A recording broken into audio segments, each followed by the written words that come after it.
Hey guys, so I want to do this real quick. I just completed the campaign on Troll and I for Nintendo Switch. There's my Switch right there. A lot of people, and by that I mean a lot of people, have complained about this game, and some complaints are justified, and some complaints are just completely ridiculous. Because, in all honesty, it's not a bad game, but they should have probably test played this, and I don't know, maybe a little bit more quality assurance somewhere, because there were some things that should not have happened that did. So, first thing is the graphics, which, I mean, it's such a minute issue in any game, I hate talking about it. But it needs to be addressed because a lot of people get this way off. Graphics in comparison to other games, it's low end for the high budget games of today, but then again, it's made by Maximum Games and Spiral House, and they're both kind of smaller companies because I don't know who they are. So I think this is the only game from Maximum Games I've ever played.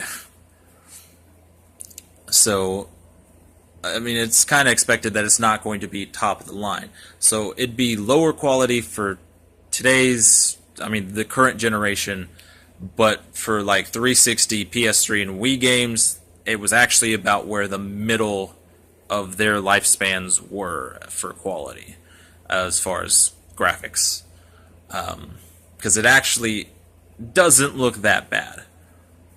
Like, it's not fantastic, but it's not horrible. It's not Binding of Isaac, and that's a discussion for an entirely different day, but that is by far the worst game on Nintendo Switch is Binding of Isaac. Now back onto this game, another thing that I had an issue with was the glitching. It's not horrible to a point where it's an unplayable game. I just finished the campaign. It's very doable. When first popping it in, it seemed like it was, and then I found a solution online. Apparently all you have to do is turn the entire system off, which I have not done since I bought it. I'm a bad console owner. I'm sorry, Nintendo Switch. I loved you. But, so yeah, you turn it completely off and turn it back on, wipes out all the used up memory or whatever for cookies, cache, etc. And almost like entirely different game. But there are still glitches in it. A lot of them occur if it seems like you go off the path or go into something that you probably shouldn't have been, like climbing up rubble or into cracks or something. Then it kind of glitches out, you fall forever, and you just can't keep moving. You have to restart from a checkpoint. Or in the case of what happened when me and my brother played co-op, it auto-saves, and then you have to actually start the game over, and that almost stopped my brother from playing the game. But he's about to beat it as well, so that's two examples. It's completable. You just have to be careful of some things that you do in the game. The last thing I want to talk about is the gameplay and the story, just overall experience of the game, which I would actually rank really high. Only complaint I have is the length of the game. It came out Tuesday. This is Sunday. So, like 5 days, and I didn't dedicate a whole lot of time to this game, and I've already beaten it.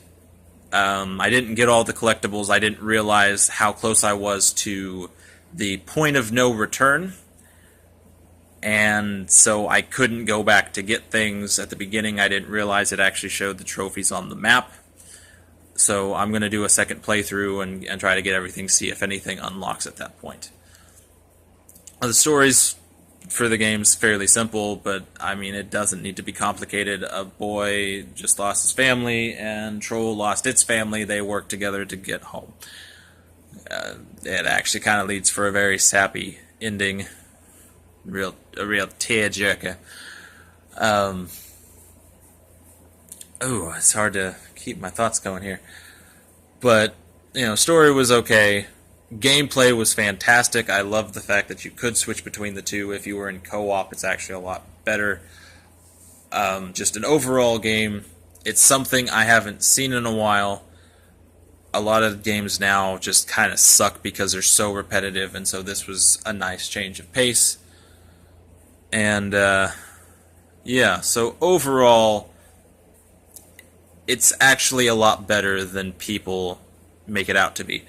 And here soon, I'm actually going to do an episode of Let's Play Tabletop featuring this game, and I'll play about 5 minutes of it to show you guys what it looks like in handheld mode. And hopefully I don't run into any glitches. I don't want to make this game look as bad as a lot of people try to say it is, because it's not, but it needed a little bit more love.